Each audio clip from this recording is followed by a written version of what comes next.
बाबूजी आप बैठी ना। हाँ ए भाभी आप बैठी ना। अरे ना ना बैठी ना। अच्छा ठीक बैठी, हम यहाँ बैठ जात बानी।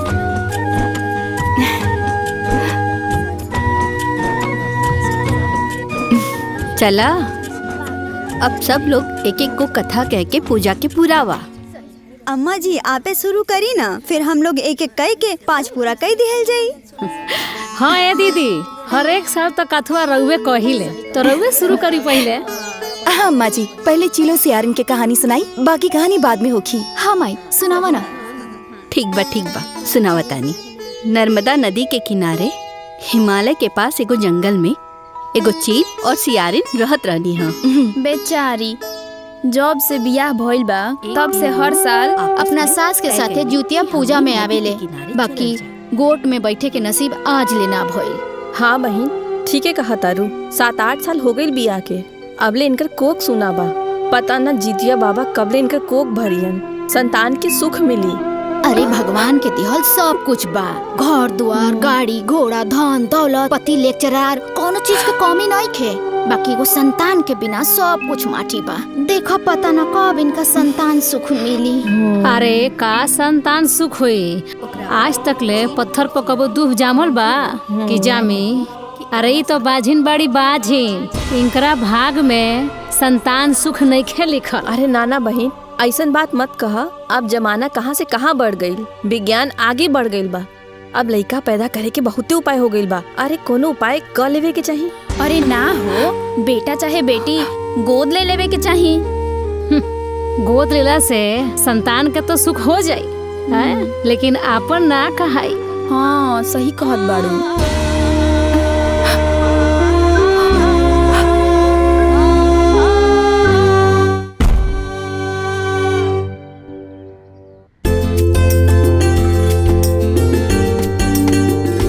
हे बेटा। हाँ बाबूजी। कॉलेज जाइया ना तो रास्ता में बीज और खाद खरीद के भेज दिया, काहे कि वो बुआई के टाइम आवे वाला बा। और सबके व्यवस्था पहले हो जाए तो ठीक रही। ठीक बाबूजी हम भिजवा देब। हाँ चला तनी। ठीक बा। ई ली रउआ लोग के चाय।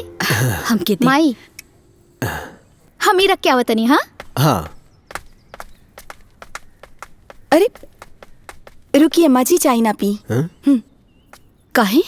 पहले ई ली, प्रसाद खा ली। तनी सा दा, तनी सा। ले अम्मा जी। हम हो गदा बाबूजी। प्रसाद। हाँ। अम्मा जी हम जुतिया के प्रसाद गांव में बांट के आवत बानी। ठीक बा। भौजी हम चली। अरे ये तो और अच्छा हो जाई, तू भी चला। ननन भौजी मिल के बाटी तब प्रसाद जल्दी बढ़ जाई। ठीक बा चली। हाँ। आई चल जाओ। ई टोला से दूसरा टोला तक पूरा प्रसाद बांट के आवे के बा। हाँ ठीक बा। चाची ए ली जियोत्या के प्रसाद। चल ए बाबू इन्हें आई। इला बाबू जियोत्या के प्रसाद। इला ला तू भी ला। और बाबू इला अपन माई के दे दी है। चला झटक के तनी। ठीक बा। इला चल लेके जा। हाँ। अरे चाची हाँ। रुकी। इली प्रसाद। ना ना हम भूखल बा। चाचा तू प्रसाद ला। और मिली का? इतने में संतोष करी, अब जाने देवे के बा। अरे माई के कर प्रसाद। ओए तूनी के कितना बार मना कइले बड़ी नु कि बर बाजिन के हाथ के दियल कुछ ना खे खाए के, लेकिन तोनी का मन बस ना आय। आज के बाद से ई बजिनिया के हाथ के दियल कुछ खइबा नु त हमारा से बाउर केहू ना हो, मार के कतान क देम। बुझा गई? अरे भगवान ना करस कि कोनो ओझा गुनी से फुकवा के खिया दिनु त गिलहा जइबा लोगिन। भौजी और लोग के भी प्रसाद बांटे के बा, इनका बात पे ध्यान मत दा। चले पकलोल कहीं का। चल अरे चल। अरे दीदी हम ना अपना पतोह के गोद भराई करता नहीं, उहो पूरा धूमधाम से। रउआ समय से आ जाए। ए बहन हम न कल जुतिया भूखल रहली हाँ, त आज न तबियत ठीक नहीं खे। हम एक काम करब, अपने पतोहिया के ना श्वेता के साथ भेज देब समय पे। अरे ना दीदी बुरा ना माने, वो का है ना हम अपन पतोहिया के गोद भराई करता नहीं। अब बड़ बुजुर्ग के कहल बा कि गोद भराई की रस्म में बांझिन औरत के साया ना पड़े के चाहिए दीदी।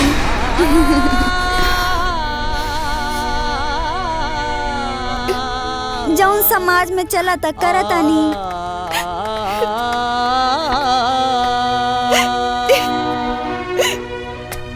भौजी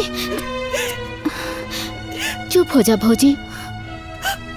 दूसरा के बात पे दुखी ना होए के चाहिए। दुनिया के सुन के चलबू ना तो जियल मुश्किल हो जाई।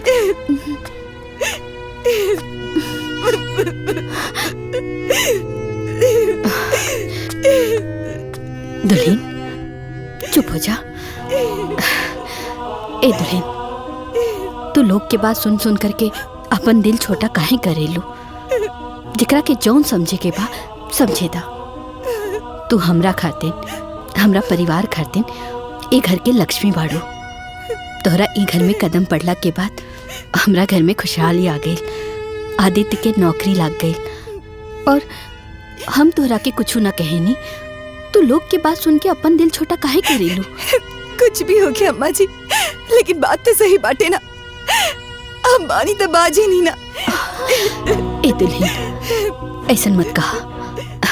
देखा भगवान बाड़े, विज्ञान बा। तू अपन दिल छोटा काहे करत आरो? भगवान पे भरोसा रखा। भगवान के घर में देर बा, अंधेर नहीं खे।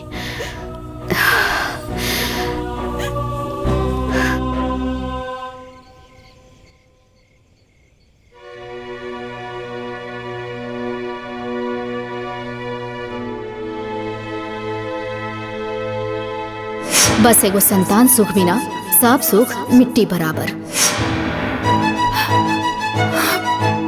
अरे ई तो बाझिन बड़ी बाझिन।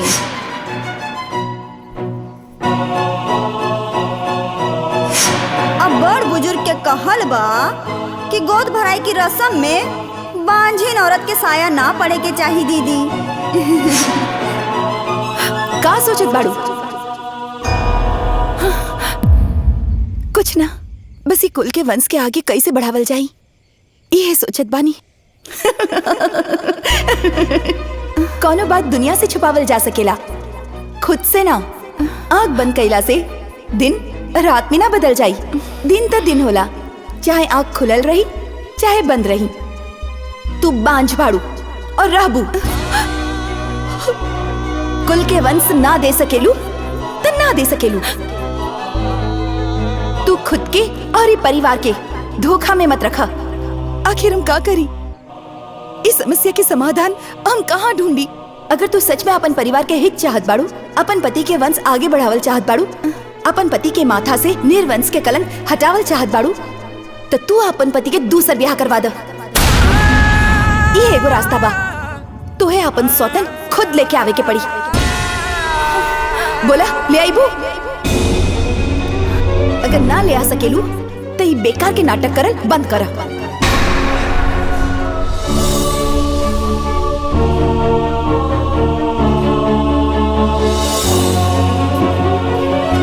इली ब्लैक कॉफी। बाबूजी ये आपकी जीरा पानी। माँ जी ये आपकी दूध के चाय। हाँ बाबूनी ये तो है लेमन टी। बहू के सबके ख्याल रहेला। अरे तो भौजी के करबाड़ी हमार लाखों में एक बाड़ी हमार भौजी। रउआ लोग से हमके कुछ जरूरी बात करे के बा। हाँ तो बोला ना, ये मैं पूछे के का जरूरत बा? आप इनकर दूसर ब्याह करवा दी। बहू ई का बोला तारू? हम ठीक कहा तानी बाबूजी। एक घर के खुशी बरकरार रखे खातिर, एक कुल के वंश आगे बढ़ावे खातिर इनकर दूसर ब्याह करवा दी ठीक रही। आप तो जानते बानी कि हम कभी मां न बन सके नहीं। पगला गेल बाड़ू? ई का ताड़ू? तारा के कितना बार बोलनी हो अनाप शनाप मत बोलल करा। अरे वंश बढ़ावे खातिर बहुते उपाय बा, खाली दोसर ब्याह कईल जरूरी नहीं खे।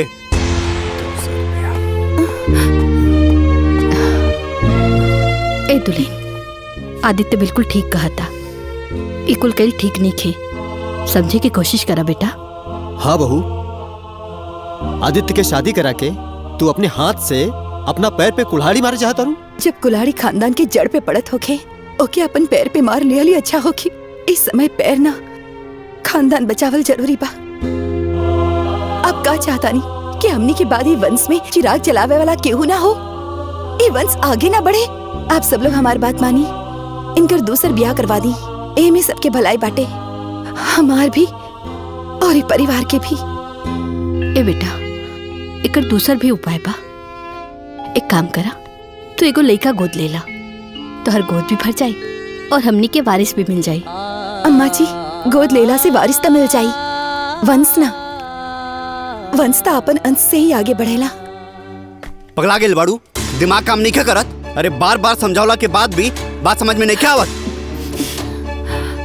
आकांक्षा, ये सब तू जितना आसान समझ रहल बाड़ू ना, सौतन के साथ रहल उतना आसान नहीं खे। हमार बात माना, जैसन चला था चले था, यही में सबके भलाई है और तुहार खुशी भी।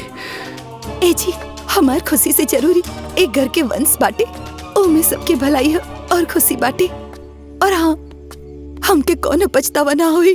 अरे लोगन की ताना सुने से तो अच्छा रहे कि हम अपन सौतन के साथ साले और ए परिवार की खुशी के खातिर हमके जौन भी सही के बा हम सब कुछ सहले। देखिए सुनी जी, हमरा के घर में बच्चा चाहिए तो चाहिए। हम आपसे विनती करे थे, हमारी इच्छा पूरा कर दी, हमारी इच्छा पूरा कर दी, पूरा कर दी।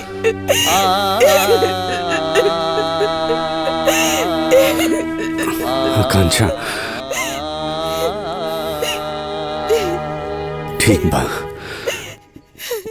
लेकिन हमारे एक बात सुन ला। हमरा बाद में कोनो टेंशन ना चाहिए। तू ओकरा के ज्यादा मानेला, हमरा के कम मानेला, ओकरा के ज्यादा प्यार करेला, प्यार बटता, ये सब हम कुछ ना सुने के चाहिए। बढ़िया से सोच ला, समझ ला, समय ले ला, तब फैसला लिया। हम खूब अच्छा से सोच ले बानी, हमरा कोनो शिकायत ना रही। ठीक बा, बाकी बाबूजी से पूछ लिया, वो जौन कहिए तौन हुई, उनकर फैसला ही आखिरी फैसला होगी।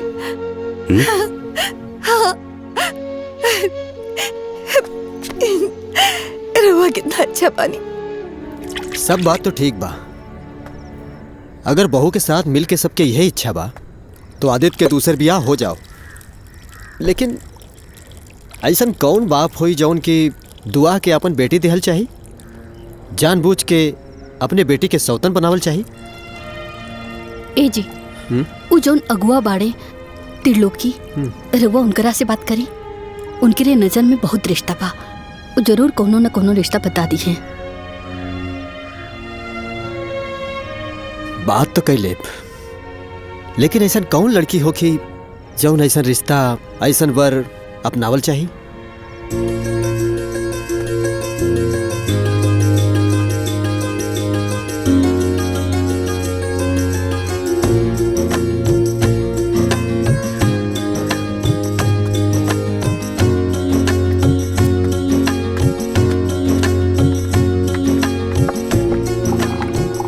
रख दो।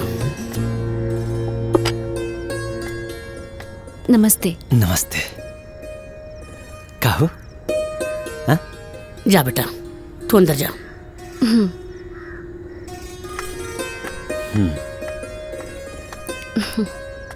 लड़की सुंदर बिया ना? अरे बहुत सुंदर बिया, हमके तो बहुत पसंद बाड़ी। कहो? हाँ जी, जैसन सोचले रही ना लड़की वैसने बिया, जोड़ी अच्छा रही। अब देखी, जब दोनों जने के लड़की पसंद बिया तो देर कोने बात के, बात आगे बढ़ाओ जा, दिन तारीख तय तमाम हो जाए। हाँ हाँ हो जाई। बाकी तनी सुना और नजदीक आओ, तनी समधीन जी के भी बुला ली, आगे के बातचीत हो जाए। हाँ?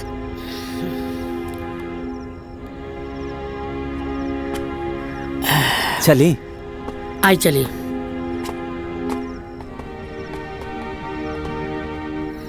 लड़की हमनी के बहुत पसंद बिया, लेकिन का सोचले बनी, का लेबे देबे के बा, ये बियाह कैसे होई?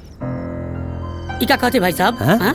दान दहेज के कोनो बतिया नहीं भइल रहल। तो हम दहेज कहाँ मांगता नहीं, हाँ? हम तो दहेज के खुदे खिलाफ में रहिले। अरे हमके कुछ ना चाहिए, बाकी एक बात बा, जब हम कुछ लेब ना तब हम अपना जेब से खर्चो ना करे। फिर कहल का चाहता नहीं, हमके का करे के पड़ी? समाज के दिखावे खातिर खिचड़ी पर कूलर, फ्रिज, वॉशिंग मशीन दे दी, और बारात आवे में 2 लाख के खर्चा बा, वो दे दी। 2 लाख? बस और कुछ ना। और आगे के हम सब समझ ले, रहुआ के कोनो चिंता करे के जरूरत नहीं है। रउआ जी कह रहल बानी उ पूरा करे खातिर त हम अपन पूरा संपत्ति भी बेच देब ना, तब वो पूरा न कर सकब। हम बस अपन बिटिया दे सकतानी और कुछ देवे के हमारे हैसियत नहीं के। हाँ भाई साहब, देखी लड़की के बाप ना है, वो कुछ समय पहले ही स्वर्गवासी हो गए बड़े। एगो नादान भाई बा, अब जानते हैं ऐसे तैसे करके घर के पेट पर्दा चलेला। बस घर के स्थिति देख के कुछ विचार करी, दया दृष्टि करी, अब लड़की के उद्धार करी आप। अरे तो कितना विचार करी, कितना दया करी। हम दहेज तो मांगते नहीं की। हाँ, अब इतना ना करी हैं तो हमारा आस पड़ोस के लोग का कही हम कि अपना बेटा के ले जा करके कोनो दरिदर के यहाँ शादी कर दलन।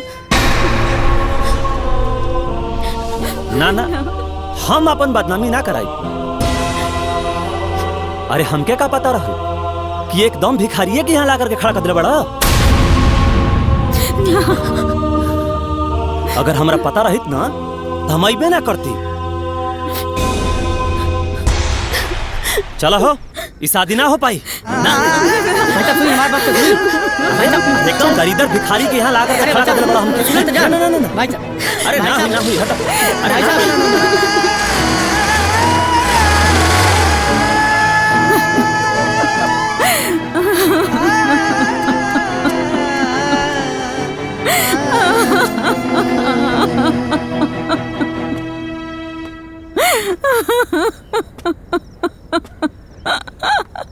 चुप हो जाइए जा, जन रोई, दूसरा लड़का दिखल जाइए। अब दुनिया में लड़कन की कमी थोड़े बा। राउर लड़की लक्ष्मी है, ब्याह बिना थोड़े ना रह जाइए।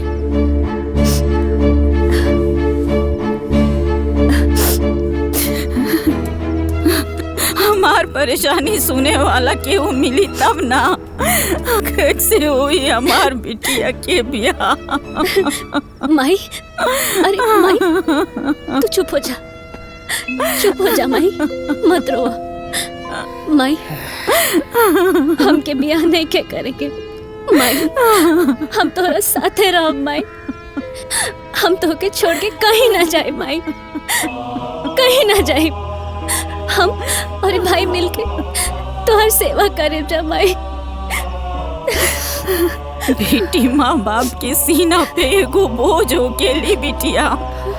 माँ बाप जाके भी वो बोझ जिंदगी भर ना ढो सकेली। अगर आज तार बाबूजी जिंदा रहते कहीं परेशानी ना हो। माई तू चिंता मत कर माई, सब ठीक हो जाए माई। हेलो हेलो, हाँ भाई साहब नमस्कार। त्रिलोकी भाई, कुबेर बोला तनी। अरे हम रउआ के खूब पहचानता नहीं, राउर नंबर सेव बा, तब मैंने नमस्कार बंदगी के लिए हैं। और बताइए कैसे याद के लिए हैं? सब ठीक ठाक बा ना? सब ठीक बा। तोहरा तो पता बटे कि आदित्य के शादी के 8 बरस हो गई, अभी तक बाल बच्चा नहीं भइल। बहुत जगह दिखाई नहीं, डॉक्टर साहब भी जवाब देते लन, तो हम सब सोचा तानी कि दूसर ब्याह कर दिया हो। राउर विचार तो ठीक बा, लेकिन राउर पहल की पतोही का होगी। अरे ये सब उन्हीं की इच्छा बा, उहे दबाव डलनी कि आदित्य के दूसर ब्याह कर दी। अच्छा अच्छा अच्छा, तब तो ठीक बा। रउआ कोनो सुंदर लड़की देखी? देखी कुबेर भाई साहब, लड़की तो मिल जाई, बाकी राउर हैसियत और घर परिवार के हिसाब से खोजल तनी मुश्किल बा। हमके सुंदर लड़की चाहिए, घर परिवार नहीं। कोनो संस्कारी लड़की ढूंढी जैसे हमार वंश आगे बढ़ सके। चुप हो जा माई। ये समझी राउर काम हो गए। फोन रखा था नहीं, राउर का हम जल्दी फोन करता नहीं। ठीक बा। कहल बना भगवान के घर देर बा अंधेर नहीं। भगवान सबका दुख समझे लें। अब देखिए, अब लड़की के भागी से रहुआ इतना बढ़िया रिश्ता आ गया बा, समझ ले जा आपके लड़की राज करी राज। घर दुआर, गाड़ी घोड़ा, नौकर चाकर, खेती बाड़ी सब गजा गज भरल बा। और तो और लड़का लेक्चरर है। और समझ ले जा कि दिया से लेके खोजले ऐसा लड़का ना मिली, वो बिना दहेज के, वो इकलौता लड़का। जब इतना हैसियत वाला बाड़न त हमने जैसन गरीब से रिश्ता काहे जोड़ियन? वो कहे ना कि लड़कवा के एगो बियाह पहले से भइल बा, लेकिन ओकरे एको बाल बच्चा नहीं खे बाड़े। और ओकर पहलकी मेहरारू चाहतिया कि इनके दूसर बियाह हो जाए ताकि घर के वंश आगे बढ़ सके। का दुआ बियाह? वो पहली पत्नी के घर में रहते पत्नी घर छोड़ के चल गई रही, चाहे मर गई होती चाहे तलाक हो गई रही तब कोनो बात रही, लेकिन पहली पत्नी के घर में रहते हम अपन बेटी के वो घर में सौतन बना के ना भेजब। आप देखी लड़की के कोनो परेशानी नहीं हुई। हम परिवार के अच्छे तरह से जानते हैं, बड़ा संस्कारिक परिवार है। कुछ भी होके हम ऐसा घर में अपन बेटी के बियाह ना करब। देखल जा, लड़की के जीवन के बारे में सोचल जा। ऐसा घर परिवार बड़ा नसीब से मिलेला। हम तो ये कहम ना, एक बार ठंडे दिमाग से सोच लेवल जा और परिवार से मिल लेवल जा। ओकरे बाद जौन भी आपके विचार हुई तुम कल जाई। का हो गोड़वा से चल नहीं जात का? आए सतवा से हुआ का तू? जल्दी निकाला खतवा उड़ा गईल।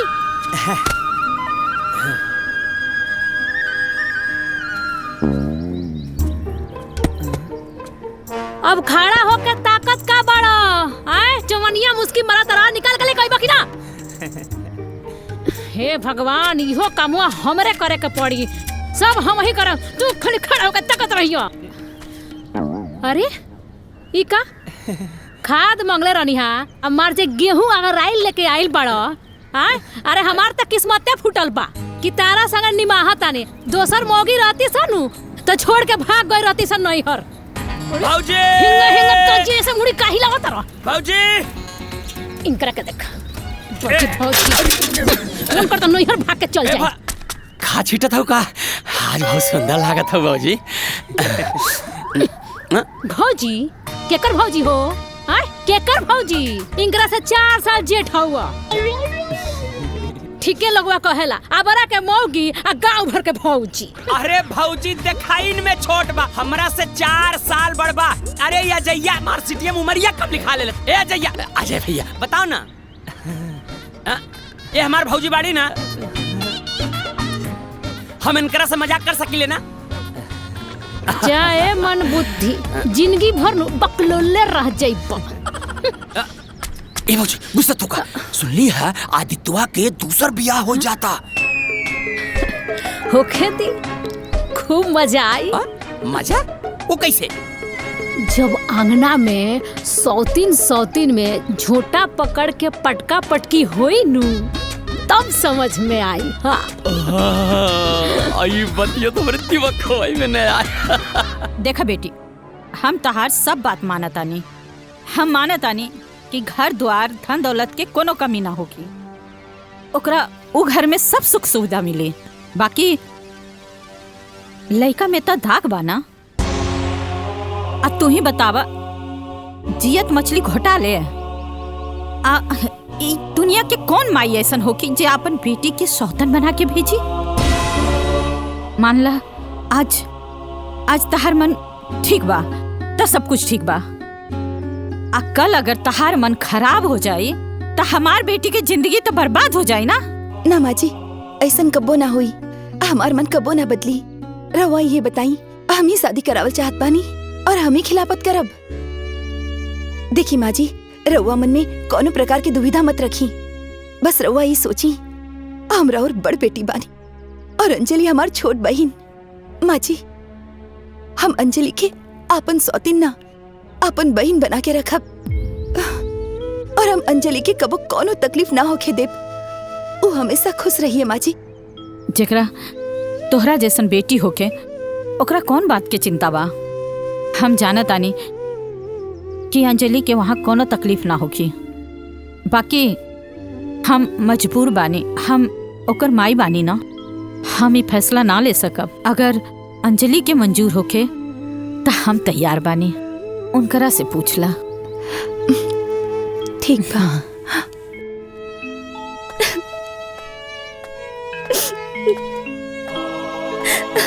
अंजलि, हम तो से कुछ मांगे आयल बानी, दे सकेलू हमरा के? हम ऐसन काहे कहतनी?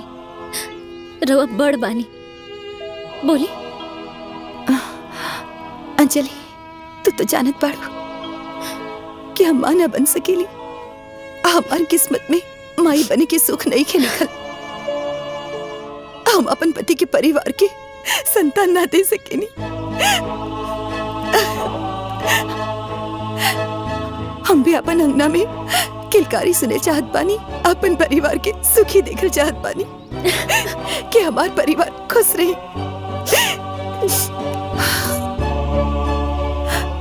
अंजलि, हम तुम्हारे आगे झोली फैलावता नहीं, हमार झोली खुशी से भर दे। अंजलि, हम अपन पति तो के शपथ बानी,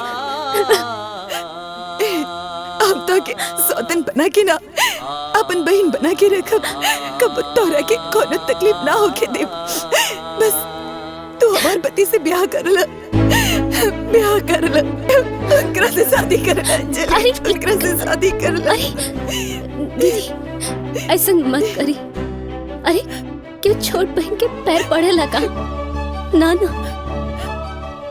दीदी, दीदी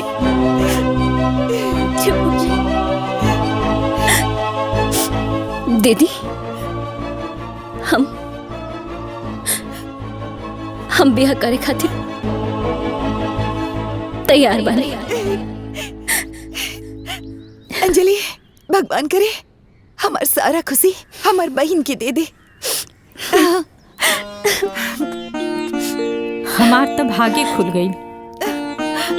आज हमके दो दो गो बेटी मिल गई। हाँ माई, हमरा के दो माई मिल गई नी। अंजलि, हाँ अब तो तैयार हो जा, हम छेका की तैयारी करत पानी। माई,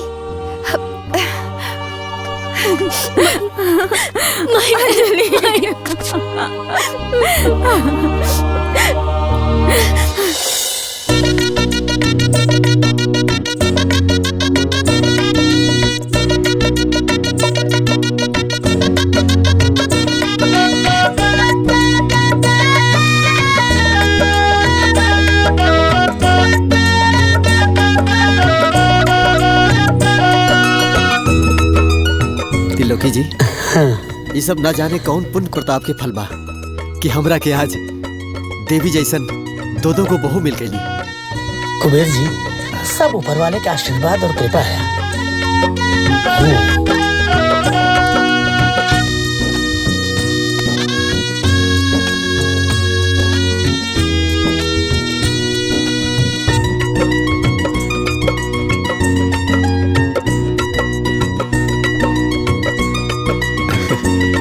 खुश रहा, खुश रहा।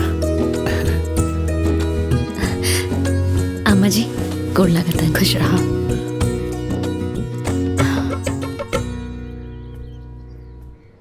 अच्छा समधिन जी, अब हमने की आज्ञा दी। चला चलिए। ना माँ जी, आप लोग जाइए, हम यही जा रहा। एजा का करबो?